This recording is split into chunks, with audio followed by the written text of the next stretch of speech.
आज हम बात करने वाले हैं 7 देशों से जुड़ा भारत का नॉर्थ ईस्ट इतना महत्वपूर्ण क्यों है। तो चलिए शुरू करते हैं। भारत का एक हिस्सा ऐसा है जो सिर्फ एक क्षेत्र नहीं बल्कि पूरे एशिया का गेटवे बन सकता है।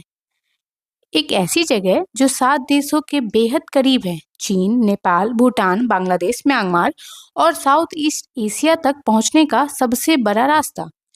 इस जगह को हम कहते हैं उत्तर पूर्व भारत। उत्तर पूर्व भारत के 8 राज्य असम, अरुणाचल प्रदेश, मेघालय, मणिपुर, मिजोरम, नागालैंड, त्रिपुरा और सिक्किम। ये पूरा क्षेत्र भारत से सिर्फ एक पतली सी जमीन की पट्टी से जुड़ा हुआ है, जिसे कहते हैं सिलीगुड़ी कॉरिडोर या चिकन नेक। सिर्फ 20-22 किलोमीटर चौड़ा ये इलाका पूरे उत्तर पूर्व को भारत से जोड़ता है। उत्तर पूर्व भारत भारत की रणनीतिक शक्ति का सबसे महत्वपूर्ण हिस्सा है। सबसे पहले चीन। अरुणाचल प्रदेश को चीन अपना हिस्सा बताता है, इसीलिए यहाँ भारतीय सेना की मौजूदगी बेहद मजबूत है। दूसरी तरफ है म्यांमार, जो भारत को साउथ ईस्ट एशिया से जोड़ता है। भारत की एक्ट ईस्ट पॉलिसी भी इसी क्षेत्र पर आधारित है, यानी आने वाले समय में थाईलैंड, वियतनाम और सिंगापुर जैसे देशों के साथ व्यापार इसी रास्ते से और तेज हो सकता है।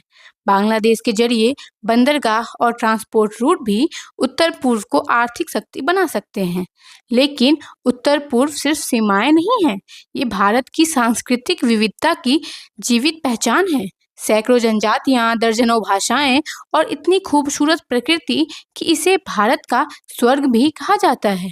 दुनिया का सबसे बड़ा नदी द्वीप माजुली, मेघालय के लिविंग रूट ब्रिजेस, तवांग मठ, काजीरंगा के एक सींग वाले गैंडे, उत्तर पूर्व भारत प्रकृति और संस्कृति का अद्भुत संगम है।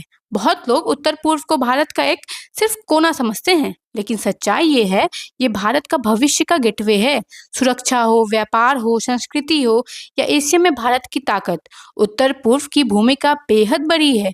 इसीलिए उत्तर पूर्व सिर्फ भारत का एक क्षेत्र नहीं बल्कि भारत की रणनीतिक धड़कन है। अगर ये वीडियो पसंद आई हो तो लाइक करें, कमेंट करें, शेयर करें। बने रहिए इस चैनल विद मिथिला के साथ। मिलते हैं अगले वीडियो में। धन्यवाद।